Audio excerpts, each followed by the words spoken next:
The accounts of a certain particular entity are some of the most disturbing reports one could ever examine. The encounters with this entity have dated back centuries and have been permanently penned into various historical documents. Each culture or area that encountered this being had its own name for it. The operator, the tall man, even master. Today, it is most commonly known as Slender Man. In recent years, it's actually been a phenomenon that's been taking off, and it's been pretty viral. It's even gotten to the point where the legend has its own video game being developed for it. However, its presence in history is certainly undeniable. There are many recorded accounts documenting encounters with this entity. One such disturbing account, stemming from a German journal dating as early as 1702, writes, "My child, my Lars, he is gone, taken from his bed. The only thing that we found was a scrap of black clothing. It feels like cotton, but it is softer, thicker. Lars came into my bedroom yesterday screaming at the top of his lungs that the angel is outside. I asked him what he was talking about, and he told me some nonsense fairy story about the tall one. He said he went into the groves by our village and found one of my cows dead, hanging from a tree. I thought nothing of it at first, but now he is gone. We must find Lars, and my family must leave before we are killed. I am sorry, my son. I should have listened. May God forgive me." Despite different cultures attributing different names to this being, all descriptions of it share some very common traits. The Slender Man is described as being a tall man. In many reported experiences, it is said to have the appearance of wearing a black suit and maybe even a tie. Now, there's an important distinction to be drawn here. If this being indeed wears a suit, it can be concluded that it has an awareness and some sort of intelligence. However, if it does not, and it just seems to have the appearance of doing so, then it's hypothesized that it has a natural ability to merge in its surroundings, and in this case that would be with our society, our culture. It may be why this entity has even been evasive for so many centuries, despite an ever-evolving and ever-changing culture. It is also reported as having no eyes, no mouth, no hair, and no distinguishable facial features. Different reports describe it as ranging anywhere between 6 to 15 feet in height. Its behaviors vary from report to report. It has reportedly stalked victims, in some cases for years. Psychological torture is a common tool this being employs, though any definite particular reason as to why it does what it does is anyone's best guess. The only general certainty that can be drawn from this entity's behavior is that it is malevolent. Now, there was actually an interesting list compiled which described potential traits of the Slender Man. This list was compiled after there were a number of burning buildings with unknown causes that had several deaths and a few surviving witnesses. Now, these traits are listed in a sort of chronological order, and this is what that list says. Slender Man will find interest in a victim for reasons unknown. It would then contact the victim, and if it is a child, it'll present itself as friendly. The adults he stalks have a common trait. They have all been through a terrible tragedy in their life, even if the tragedy was made by Slender Man directly. If the victim is an adult, it would stalk the victim for long amounts of time, causing what is known as slender sickness. Now, slender sickness causes massive paranoia, nosebleeds, nightmares, hallucinations appearing only to the sick person, and many other dangerous symptoms. Eventually, and this is where it gets disturbing, eventually it would abduct the victim into whatever nearby forest there may be, where they would be killed. In messy cases, it may remove evidence of its existence by causing fire of their home, place of work, or school. Now here's one of the more recent findings about Slender Man, and this can get pretty disturbing. Slender Man uses, or is at least thought to use, what are called proxies. Now these proxies, they are people that behave in really strange ways. Oftentimes it is described as if they behave in ways that make them appear as if they are possessed. It is a kind of psychosis. However, it is unknown whether this psychosis is simply them speaking for themselves, or if it is actually Slender Man pulling the strings. In its most generalized form, you can consider these proxies insane individuals that are apparently under its control or influence. Now this is because these proxies tend to act based on what this entity might want or need, sort of like servants. Now the idea is that these people do all the physical interaction for it. Quite significantly here is the idea that they might even destroy or even leave evidence for it.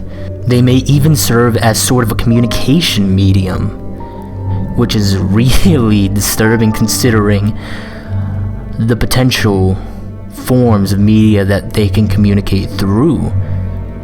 Because this includes creating any sort of electronic media to communicate with whomever they might feel the need to.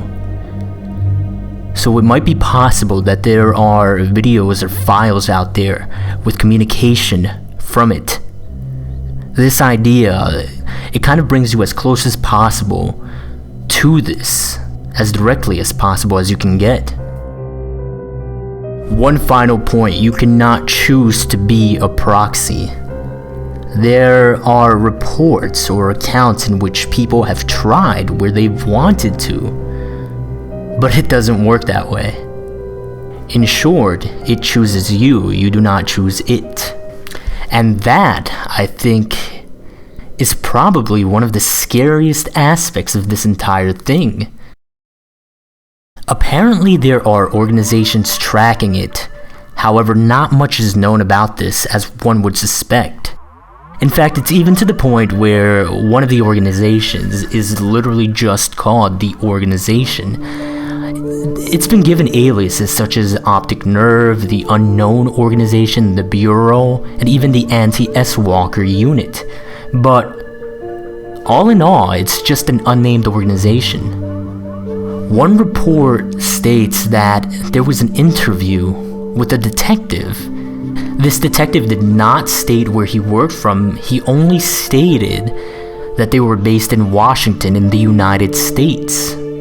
Based on these reports, it is known that the organization pretty much knows about as much as we do when it comes to the Slender Man. However, some extra information includes that they refer to Slender Man as a serial killer whenever they are talking to civilians. They have been researching this entity for many years. They believe he has killed and that he's active throughout the nation, and they do not know how to neutralize him. But beyond that, there is very little known about this organization. There's actually another very interesting foundation that very little is known about. The foundation itself is called SCP. This foundation's initials stand for secure, contain, protect. What they essentially do is they find anomalous objects that are considered not to belong in physical reality or in nature, and they contain them because these objects might be seen as a threat to the stability of our existence. The items they contain are actually referred to as SCPs, and this foundation has actually contained an SCP that is often thought to be the Slender Man because of its nature and the way it works. This SCP is called SCP-582. Its alias is Bundle, and here's a description directly from the SCP archives. SCP-582 is an adaptive, self-propagating meme in the form of an entity most often referred to as blank. It's blanked out. SCP-582's primary ability is passive reality modification. Any fictional account written about SCP-582 will become a factual record of a manifestation of the entity in which SCP-582 will carry out all actions attributed to it in the narrative. These manifestations will happen at whatever time and place is specified. If no specific location or time is given, the manifestation will occur at any opportunity that will meet the narrative's criteria. Now here's what's really interesting about how they are handling this, and for this reason we are here in the video solely referring to this SCP by a factual name in which no narrative can be established. This is how they're handling it. It says, all major internet search engines are to be monitored for any references to SCP-582 under any of its known names. Copies of all media relating to SCP-582 are to be stored in Secure Archive 582. The original sources of these materials and all records regarding the individuals responsible for the creation of such are to be expunged as outlined in Document 582-RP. Now here are the specifics of how this relates to Slender Man. This SCP has been noted to share some abilities as Slender Man. For example, it appears or disappears at any place or at any time. But according to the SCP Foundation, Slender Man does not exist. And that's probably one of the more fascinating reasons. In the past decade, there have been increased reportings of encounters with the Slender Man. There is one interesting connection to note with another reported entity known as the Rake. Now, the Rake gives off what is known as sigma radiation. This is a type of energy signature that was unknown when it was first discovered, and it's still under investigation. This energy signature is not exactly radiation, but there was no other way to name it. It was something that was unknown. It was something new. And so sigma radiation was given as a way to label it and to identify it. This was found in the bloodstream of victims of the Rake. What's interesting here, and its connection to Slender Man, is that Slender Man, in one or two cases, maybe a few, left behind what was a sort of fabric, a piece of cloth, and this cloth gave off that very same energy signature. Now, more information will be compiled for a future summary video of what the Rake is. But because of all of this, it is thought that there is some relation between the Slender Man and the Rake. There have even been mentions of a modern cult who worships the Slender Man, who see him as some sort of holy being and that his actions are a blessing. The Slender Man is certainly one of the most notorious entities in existence. Quite possibly the most disturbing aspect of investigating the Slender Man is the inexact nature of its origin. Its malevolent, mysterious nature is one that garners a lot of deserved attention. This is what we know so far.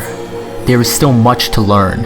New information is acquired and new hypotheses posed as further investigation is done. However, the costs of the little we find out are great, for there have been a startling number of victims and disappearances in recent times.